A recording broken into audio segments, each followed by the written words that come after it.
दोस्तों, स्वागत है एक बार फिर से मेरी YouTube channel the best one horror podcast के एक नए एपिसोड में। मेरा नाम है वीरेन और आज की इस एपिसोड में मैं सुनाने वाला हूँ एक ऐसे ट्रक ड्राइवर की सच्ची डरावनी कहानी जिसने एक बूढ़ी अम्मा के ढाबे पर कई दिनों तक खाना खाया और आखिर में जब उसे उस ढाबे का सच पता चला तो उसकी रूह कांप उठी। सच जानने के लिए कहानी को आखिर तक जरूर सुनिएगा। चलिए कहानी शुरू करते हैं।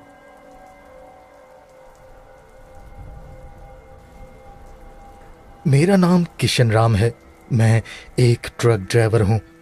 ये कहानी थोड़ी लंबी है, इसलिए आपको धैर्य और हिम्मत रखकर ये कहानी सुननी पड़ेगी। ट्रक ड्राइवरों के साथ ऐसी घटनाएं घटती रहती हैं जिन्हें दूसरों को यकीन दिलाना कभी कभी मुश्किल हो जाता है कि वो सच हैं। कभी कभी ट्रक ड्राइवर किसी गुमनाम रास्तों में भटक कर चले जाते हैं, कुछ लौट कर नहीं आते। न जाने उनके साथ क्या होता है, और जो लौट कर आते हैं उनके पास सुनाने के लिए सिर्फ कहानियां ही बचती हैं। मैं आज 70 साल का हूं और ये घटना तब की है जब मैं 20 साल का था, यानी ये कहानी 1975 की है। उस वक्त मैंने नया नया ट्रक चलाना सीखा था। मेरे पिताजी एक स्वतंत्रता सेनानी थे और उन्होंने कई साल फौज में भी बिताए थे। सरकार की तरफ से उन्हें पुरस्कार के रूप में कुछ पैसे भी मिले थे। थोड़े और पैसे मिला के उस वक्त उन्होंने एक ट्रक खरीद लिया था। मैं उसी ट्रक को लेकर लंबे लंबे सफर पर निकल जाया करता था। उसी साल महाराष्ट्र के एक गांव के बीच सड़क बन रही थी जो बड़े से पहाड़ को काटकर बनाई जा रही थी। मेरा ट्रक उसी में रेता बजरी सप्लाई के काम में लगा हुआ था। रात के वक्त बाकी ट्रक वाले तो वहां से चले जाते थे क्योंकि वो नजदीक में ही रहते थे, लेकिन मेरा घर वहां से बहुत दूर था। इसलिए मैं वहीं साइट पे ट्रक खड़ा करके उसी में हल्का फुल्का खाना पका लेता था और उसी में आराम से सो जाता था। और शौच करने के लिए वहीं पास के जंगल में चला जाता था। मैं उस वक्त अकेला ही था क्योंकि उस काम में मुझे किसी हेल्पर की कुछ खास जरूरत नहीं पड़ी थी। दिन के वक्त वहां कई लोग रहते थे, जरूरत पड़ने पर उनसे हेल्प मिल जाती थी, लेकिन रात के वक्त वहां थोड़ा सन्नाटा पसर जाता था। गांव भी दूर दूर थे तो रोशनी का भी कोई इंतजाम नहीं था। हालांकि ट्रक के अंदर मैं बल्ब जलाकर ही रहता था और बाहर जाता तो टॉर्च लेकर ही जाता था। मुझे वहां उस जंगल में कुछ दिन हो गए थे। मैं ट्रक में ही रहता और ट्रक में ही खाता और सो जाता था। मैं दिन में काम करता था और रात में वहीं पर अपने ट्रक के अंदर आराम। एक रात जब मैं आराम से अपने ट्रक के अंदर सो रहा था तब किसी ने मेरे ट्रक के दरवाजे को बाहर से खटखटाया। मैं उठा और मैंने ट्रक की खिड़की से बाहर झांक कर देखा। बाहर एक आदमी खड़ा था। मैंने टॉर्च उठाया और उसे जलाकर उस आदमी के चेहरे पर रोशनी डाली। वो एक 35-36 साल का आदमी था जिसने ढीले ढाले कपड़े पहने हुए थे। चेहरे पर दाढ़ी थी। सिर के बाल और चेहरे की दाढ़ी को देखकर लग रहा था जैसे उसने काफी दिनों से नहाया नहीं था। कपड़े भी धूल मिट्टी से सने हुए थे। मेरे टॉर्च की रोशनी से उसकी आंखें चुंधिया गई तो उसने आंखें मूंदते हुए मुंह फेर कर कहा, अरे भाई, आंखें फोड़ने का इरादा है क्या? इसे मेरी आंखों से हटाओ। मैंने उसके चेहरे पर से टॉर्च की रोशनी हटाई और उससे पूछा, क्या हुआ भाई, दरवाजा क्यों खटखटाया? वो आदमी बोला, भाई साहब, थोड़ा सा पीने का पानी मिलेगा? मैं बहुत दूर से पैदल चला आ रहा हूं। पेट में हल्की सी जलन हो रही है। मैंने एक लोटे में पानी भरा और ट्रक की खिड़की से लोटा उसे थमाते हुए कहा, भाई लगता है बहुत मिर्च मसाले वाला खाना खाया है तुमने, तभी जलन हो रही है। उसने आ करके उस लोटे से पानी पिया और फिर बोला, हाँ भाई, पीछे अम्मा के ढाबे में गोश्त खाया था, स्वादिष्ट था इसलिए दबा के खा लिया। बनाया तो बढ़िया था पर झाल बहुत थी उसमें, शायद उसी की जलन है।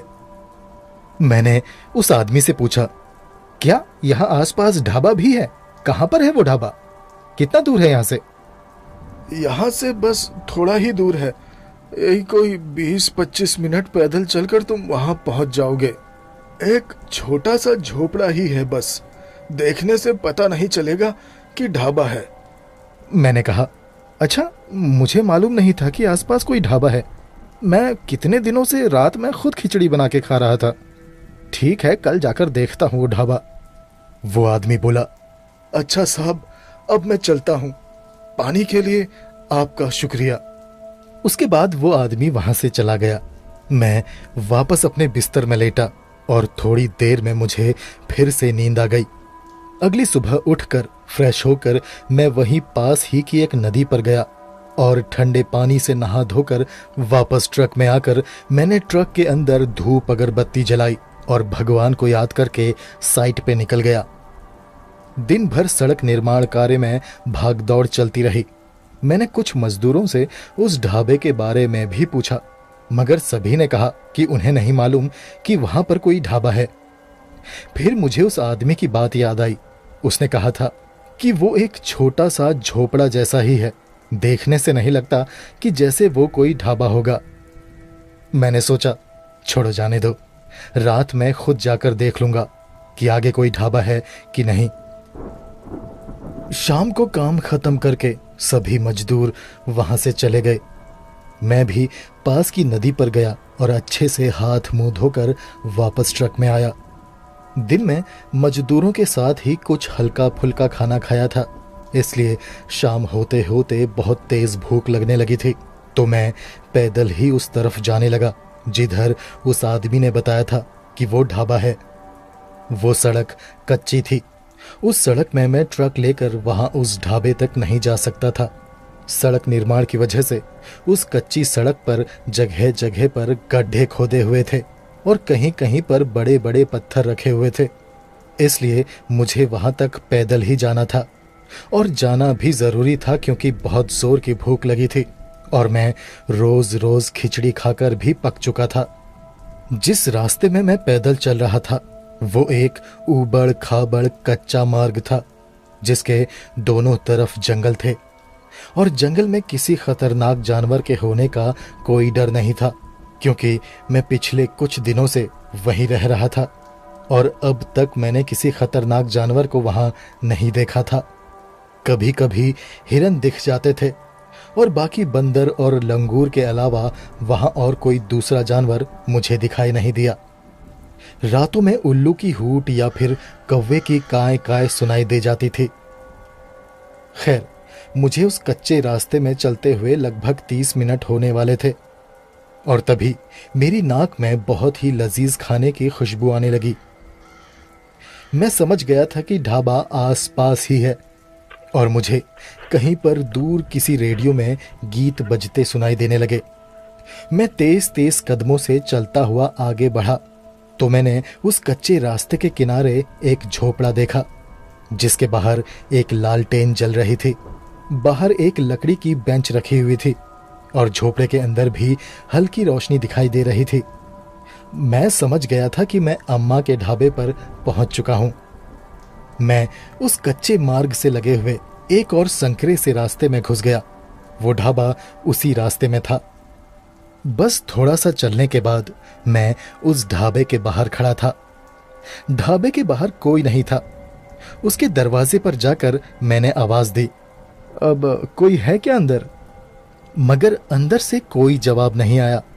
मैंने फिर से आवाज दी और झोपड़े के दरवाजे पर लगे हुए कुंडे को पकड़कर दरवाजे पर ठोका। तभी मेरे पीछे से मुझे किसी के खांसने की आवाज आई। मैंने पीछे पलटकर देखा। बाहर मेरे पीछे एक मोटी सी बूढ़ी औरत खड़ी थी। उसने पुरानी सी सफेद साड़ी पहनी हुई थी। उसका पेट बहुत ज्यादा बाहर को निकला हुआ था, जिसे उसने अपनी साड़ी के पल्लू से ढका हुआ था। चेहरे में झुर्रियां और बाल सफेद थे। उसने माथे पर एक मोटी सी काली बिंदी लगाई हुई थी। होंठ उसके सूखे कटे फटे से थे। चेहरे पर अजीब सी मुस्कान के साथ वो बोली, अब भूख लगी है क्या बेटा? मैं समझ गया था कि वही है वो बूढ़ी अम्मा जो वो ढाबा चलाती है। मैंने उससे कहा, हाँ माँ, कुछ पका दोगी मेरे लिए? वो बोली। हाँ हाँ बना दूंगी बेटा। फिर वो मेरी तरफ बढ़ी। मैं दरवाजे से किनारे हो गया तो वो झोपड़े के अंदर चली गई।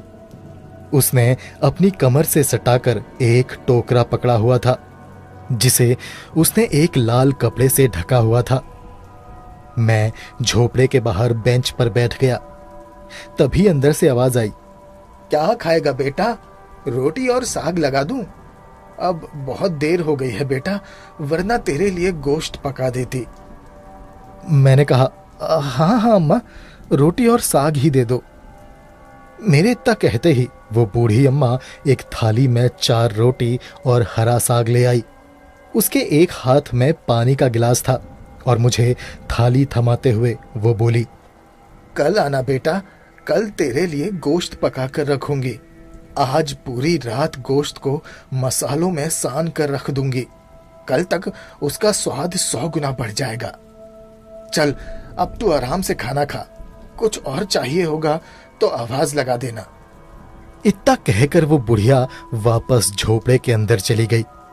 मैं बुझे हुए मन से वो रूखी रोटी और साग खाने लगा। मैं असल में मन बना के आया था कि यहां आकर भर पेट गोश्त खाऊंगा, मगर मेरे नसीब में वो सूखी रोटी ही लिखी थी।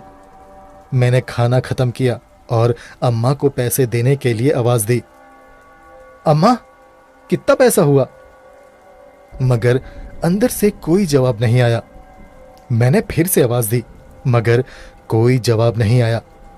मैं झोपड़े के अंदर गया। वो एक बड़ा सा कमरा था जिसकी दीवारें और फर्श को मिट्टी से लीप कर बनाया गया था। वहां 2 चूल्हे थे, कई बर्तन रखे हुए थे, सब्जियों की टोकरी और कुछ कालिख लगे हुए कनस्तर रखे हुए थे जिनमें शायद वो आटा चावल रखती होगी। मैंने देखा उस कमरे की दीवार पर एक गंदा सा पर्दा लटका हुआ था। शायद उसके पीछे दरवाजा है सोचकर मैं उसके पास गया। मैं उस गंदे से पर्दे को अपने हाथ से खिसकाने ही वाला था कि तभी पर्दे के पीछे से वो बूढ़ी औरत बाहर निकल कर आई। उसके एक हाथ में छोटा सा तौलिया था जिसे देखकर ऐसा लग रहा था जैसे उस तौलिए में खून लगा हो। फिर उस बुढ़िया ने अपनी साड़ी के पल्लू से अपने माथे का पसीना पोंछा। तब मैंने गौर किया कि उसके हाथ में भी खून लगा हुआ था। मैंने उससे कहा, अब अम्मा कितने पैसे हुए? वो बुढ़िया हंसी और बोली, अब सूखी रोटी और जरा से साग के लिए कोई पैसे लेता है भला? जा रहने दे, कल आना, कल बढ़िया खाना खिलाऊंगी, तब देना पैसे। उसके बाद मैंने उसे एक नकली सी मुस्कान दी और उसके बाद मैं उसके झोपड़े से बाहर आ गया। मैं अभी उसके झोपड़े से बस कुछ ही कदम आगे बढ़ा था कि तभी मेरे पीछे से उस झोपड़े का दरवाजा भड़ाक से आवाज करता हुआ बंद हो गया, जैसे किसी ने गुस्से से उस दरवाजे को बंद किया हो। मैं उस जंगल के बीच उसी रास्ते से वापस अपने ट्रक की तरफ आने लगा तो उस अंधेरे में मुझे चलने में कोई परेशानी नहीं हुई। जिस रास्ते से मैं वापस अपने ट्रक की तरफ जा रहा था उसी रास्ते के एक तरफ मुझे जंगल में कुछ आवाज सुनाई दी, जैसे कोई जंगली सुअर गुर्राता हुआ भाग रहा हो। फिर मैंने ध्यान दिया कि एक नहीं था बल्कि 3-4 या 5-6 सुअर होंगे। वो सभी सुअर बड़ी ही तेजी से उसी तरफ भाग रहे थे जिस तरफ वो ढाबा था। मैंने सोचा शायद वो जानवर उस ढाबे के बाहर कूड़ेदान में से बचा कुचा खाने जाते होंगे, इसीलिए रात के इस समय ढाबा बंद होने के बाद ये उस तरफ भाग रहे हैं। खैर, मैं अपने रास्ते चलता रहा और कुछ देर में मैं अपने ट्रक में पहुंच गया। उसके बाद मैं ट्रक में चढ़ा और अपनी सीट में जाकर चद्दर तान कर सो गया। अगले दिन मैंने ट्रक के बाहर ही चूल्हा जलाकर उसमें चाय बनाई और बिस्किट खाकर मैं काम पर निकल गया। दिन भर काम में जुटा रहा और मजदूरों के साथ ही हल्का फुल्का खाना खाया। फिर शाम हुई और नहा धोकर मैं बूढ़ी अम्मा के ढाबे की तरफ चल पड़ा। उस दिन मैं थोड़ा जल्दी ही चला गया था क्योंकि पिछली रात मुझे उस ढाबे में दूसरा कोई ग्राहक नहीं मिला था। आज अम्मा ने कहा था कि वो स्पेशल गोश्त बनाने वाली है, इसलिए मैंने सोचा कि जल्दी चला जाता हूँ। वहाँ और ग्राहक भी होंगे और खाना भी गर्मा गर्म मिल जाएगा, वरना पिछली रात की तरह सूखी रोटी से काम चलाना पड़ेगा। ये सोचकर मैं जल्दी जल्दी वहाँ पहुँचा तो देखा उस दिन भी वहाँ कोई ग्राहक नहीं था। मैं शाम के 7:30 बजे ही ढाबे पर पहुँच गया था। इसके बावजूद वहाँ मुझे कोई दूसरा ग्राहक नहीं मिला। मैं उस ढाबे के झोपड़े के पास गया और झोपड़े के दरवाजे पर खड़ा होकर मैंने उस बूढ़ी अम्मा को आवाज दी, अम्मा, ओ अम्मा, आज क्या बनाया है खाने में? तभी झोपड़े के अंदर से वो बुढ़िया निकलकर बाहर आई। उसने अपने बदन पर एक गंदा सा एप्रन पहना हुआ था। उसके एप्रन में खून के दाग लगे हुए थे, जैसे मुर्गे काटने वाले कसाईयों के एप्रन में लगा रहता है, बिल्कुल वैसे ही। मुझे देखकर उसने एप्रन उतार कर किनारे रखा और बाहर रखे एक पानी के ड्रम में हाथ डालकर वो हाथ धोने लगी और फिर अपने हाथों को अपने पल्लू से पोंछते हुए वो मुझसे बोली, बैठो बेटा, अभी लगा देती हूँ खाना। आज खास गोश्त बनाया है मैंने तुम्हारे लिए, खाकर बताना कैसा बना है। इतना कहकर वो जल्दी जल्दी अंदर चली गई। मैंने झोपड़े के बाहर दरवाजे पर लटकी हुई लालटेन उतारी और अपने सामने बेंच पर रखकर मैं भी आराम से बैठ गया। थोड़ी देर बाद वो बूढ़ी अम्मा एक बड़ी सी थाल लेकर आई और मेरे सामने रख दी और बोली, खाओ बेटा। और वो फिर से अंदर चली गई। मैंने देखा मेरे सामने थाल में 5-6 रोटियां रखी हुई थी, थोड़ा सा चावल था, सलाद और एक बड़े से कटोरे में मटन करी रखा हुआ था। उसके बगल में ढेर सारा सूखा गोश्त। इतना सारा स्वादिष्ट खाना देखकर मेरी भूख बढ़ गई।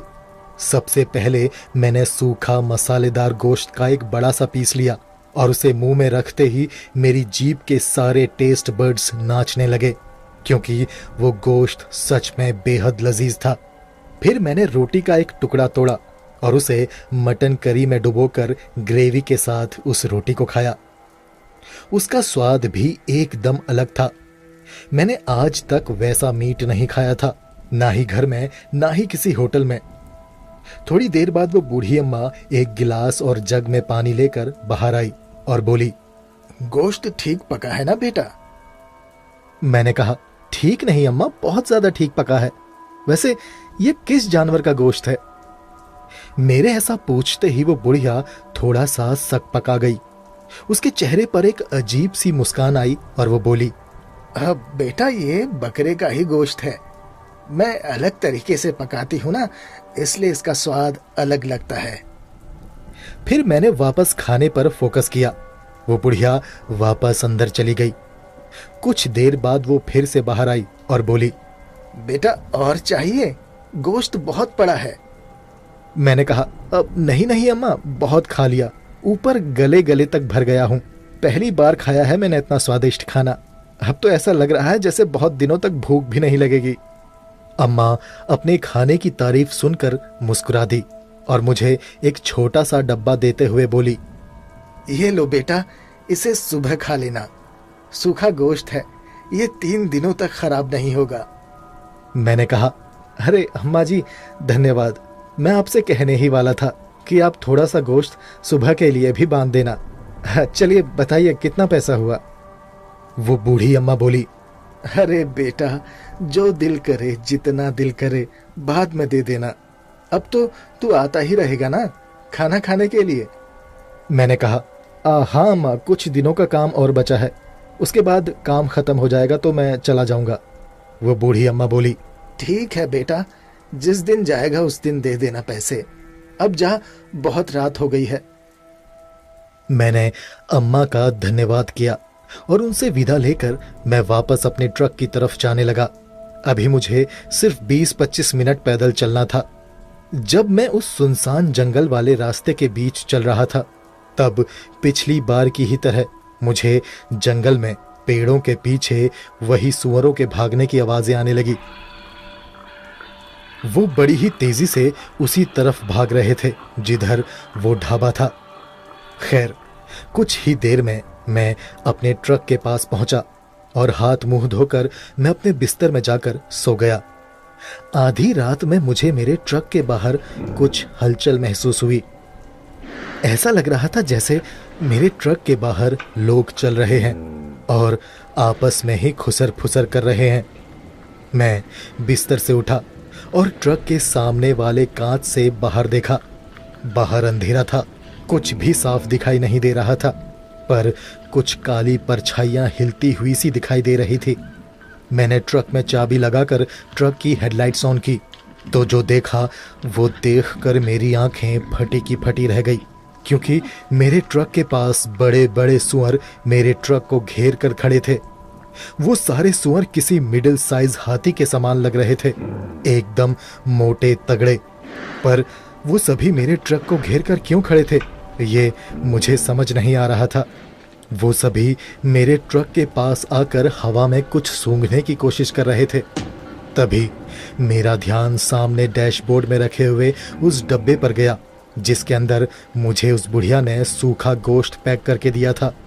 अब मुझे समझ आया कि वो सुअर वहां उस सूखे गोश्त की महक सूंघ कर आए हैं। मुझे डर था कि कहीं वो उस गोश्त के लिए मेरे ट्रक का नुकसान न कर दें, इसलिए मैंने वो डब्बा उठाया और उसका ढक्कन ढीला करके मैंने वो डब्बा ट्रक की खिड़की से दूर फेंक दिया। मेरे ऐसा करते ही वो सारे मोटे तगड़े सुअर गुर्राते हुए उसी तरफ भागे जिधर वो डिब्बा गिरा था। उसके बाद वे सभी उस जरा से गोश्त के लिए उस डब्बे पर टूट पड़े। मैं कुछ देर तक उन्हें देखता ही रहा। उसके बाद एक एक करके वो सुअर वहां से चले गए। मैंने राहत की सांस ली और मैं अपनी ड्राइविंग सीट के पीछे लंबी वाली सीट में जाकर लेट गया। मेरे मन में बस यही ख्याल आ रहा था कि अगर वो गोश्त का डब्बा मैं बाहर नहीं फेंकता तो क्या वो बड़े बड़े सुअर मुझ पर हमला करके कहीं मुझे तो नहीं खा जाते। ऐसा सोचते सोचते कब मेरी आंख लग गई मुझे पता ही नहीं चला। अगले दिन भी वही भाग दौड़ रही। फिर शाम को मैं उसी ढाबे में गया। उस दिन भी वहां दूसरा कोई ग्राहक नहीं था। मुझे अब लगने लगा था जैसे उस बूढ़ी अम्मा का सिर्फ मैं ही एकमात्र ग्राहक हूं। जैसे ही मैं उस बूढ़ी अम्मा के झोपड़े के बाहर पहुंचा, मेरे पहुंचते ही वो बूढ़ी अम्मा एक हाथ में बड़ी सी थाली ले आई। उस दिन भी उसने वही खाना बनाया था जो उसने पिछली रात बनाया था। मैंने पेट भर खाना खाया और अम्मा से पूछा, अम्मा, मैं जब भी इस ढाबे में आया तब मुझे यहाँ कोई दूसरा ग्राहक नहीं दिखाई दिया, ऐसा क्यों? वो अम्मा बोली, अरे ऐसा इसलिए बेटा क्योंकि मैं उन्हें मारकर उन्हें पकाकर खा जाती हूँ।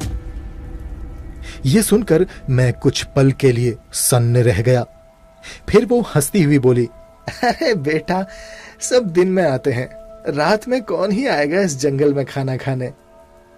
फिर मैंने अम्मा को उन सुअरों के बारे में बताया कि पिछली रात गोश्त की महक सूंघकर ढेर सारे मोटे तगड़े सुअर मेरे ट्रक के बाहर आकर खड़े हो गए थे। वो बूढ़ी अम्मा बोली, अरे वो, हाँ, सब चटोरे हैं। एक बार मैंने उन्हें बचा कुचा खाना क्या खिला दिया, उनकी जीभ में गोश्त का स्वाद लग गया। बस रोज रात में आकर खाना मांगते हैं, नहीं दो तो उधम मचाते हैं सारे के सारे। फिर वो हंसते हुए बोली, बेटा, आज भी बांध दूं सुबह के लिए सूखा गोश्त, सुबह खा लेना। मैंने कहा, नहीं अम्मा, रहने दो। ये मोटे तगड़े हाथी जैसे सुअर फिर मेरे ट्रक को घेर कर खड़े हो जाएंगे। इससे अच्छा आप रहने दो, मैं कल आकर खा लूंगा। उसके बाद मैं वहां से वापस अपने ट्रक में आ गया। उस रात भी मुझे जंगल में उन्हीं मोटे तगड़े सुअरों की आवाजें सुनाई देती रही जो खाने की तलाश में ढाबे की तरफ दौड़ रहे थे। खैर, मेरे लिए तो ये रोज की ही बात हो गई थी। ऐसे ही कुछ दिन और बीते। फिर एक दिन सड़क निर्माण का मेरा काम खत्म हो गया। अब सिर्फ सड़क में डामरीकरण का काम रह गया था जिसमें मेरा कोई रोल नहीं था। वो आखिरी रात भी मैं उसी ढाबे में खाने के लिए गया।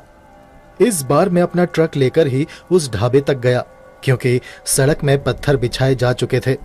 वो सड़क इस लायक तो बन ही गई थी कि ट्रक आराम से चल सके। ट्रक को ढाबे से दूर खड़ा करके मैं संकरे रास्ते से होकर उस ढाबे तक पैदल गया। उस रात भी मैंने पेट भर खाना खाया। जब मैं खाना खा रहा था तब अंदर वो बूढ़ी औरत किसी से बात कर रही थी। उनके साथ अंदर कोई आदमी था जो उन्हें किसी बात के लिए धमका रहा था। वो बूढ़ी अम्मा उसे जाने के लिए बोल रही थी। मैंने अपना खाना खत्म किया और उस झोपड़े के दरवाजे पर जाकर मैंने अम्मा को आवाज दी। मैंने जरा सा झोपड़े के अंदर झांका तो देखा अम्मा ने एक आदमी को एक डब्बा थमाया, बिल्कुल वैसा ही जैसा उसने पहली बार मुझे दिया था, जिसमें सूखा गोश्त रखा हुआ था। वो आदमी वो डब्बा लेकर दूसरे दरवाजे से बाहर चला गया। मैंने अम्मा से कहा, क्या हुआ अम्मा, कोई परेशानी है क्या? अम्मा बोली, नहीं बेटा, कोई परेशानी नहीं। फिर मैंने कहा, अम्मा मैं आज घर वापस जा रहा हूं, मेरा काम यहां पर खत्म हो गया है। अम्मा के चेहरे के भाव बदल गए। वो रुआंसी सी होकर बोली, अच्छा बेटा, ठीक है। मैंने अम्मा से पूछा कि अम्मा कितने पैसे हुए? अम्मा ने कहा, जितना तेरा दिल करे दे जा बेटा। मैंने अम्मा को कुछ पैसे दिए, थोड़े से ज्यादा ही दिए क्योंकि उन्होंने मेरे खाने का अच्छा ख्याल रखा था।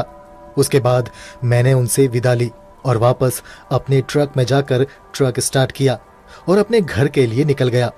लेकिन इस पूरी कहानी का सबसे डरावना मोड़ अब आने वाला था। मैं जब उस जंगल के बीच सड़क में ट्रक लेकर शहर की तरफ जा रहा था, तभी मैंने सड़क के एक तरफ जंगल में किसी आदमी की चीख सुनी। कोई आदमी तेजी से दौड़ते हुए जंगल में भाग रहा था और उसके पीछे मैंने उन्हीं सुअरों के भागने की आवाजें सुनी जिन्हें मैं रोज रात को ढाबे की तरफ भागते हुए सुनता था। वो सारे सुअर अभी किसी आदमी का पीछा कर रहे थे। मेरी नजर उस जंगल की तरफ ही थी। तभी मेरा ध्यान सामने सड़क पर गया और मैंने देखा मेरे ट्रक के सामने अचानक से एक आदमी आया। मैं ब्रेक मारता उससे पहले ही मेरा ट्रक उसके ऊपर चढ़ गया और मैंने उस आदमी की दर्द भरी चीख अपने ट्रक के नीचे से सुनी और फिर उसका शरीर मेरे टायर के नीचे आया और वो आदमी कुचल गया। उसकी चीख बंद हो गई और मेरा ट्रक आगे बढ़ गया। मैं ट्रक चलाता रहा। मेरी हिम्मत नहीं हुई कि मैं ट्रक रोककर उस आदमी को देखूं कि वो जिंदा है या मर गया। मैंने गौर किया कि जब वो आदमी अचानक मेरे ट्रक के सामने आया था तब उसके हाथ में वही डब्बा था जिसके अंदर उस बुढ़िया ने मुझे भी सूखा गोश्त दिया था। वो डब्बा बिल्कुल वैसा ही था और वो आदमी वही आदमी था जो पहली बार मेरे ट्रक के बाहर आया था, जिसने मुझसे पानी मांगा था और जिसने मुझे उस बुढ़िया के ढाबे के बारे में बताया था। वो वही आदमी था। अब मुझे समझ आया कि वो सुअर उस आदमी के पीछे क्यों पड़े थे, क्योंकि उन सुअरों को उस आदमी के हाथ के डब्बे से गोश्त की खुशबू आ रही थी। वो डब्बा उस आदमी को उसी बूढ़ी अम्मा ने दिया था। मैं उस आदमी को कुचल कर काफी आगे आ चुका था।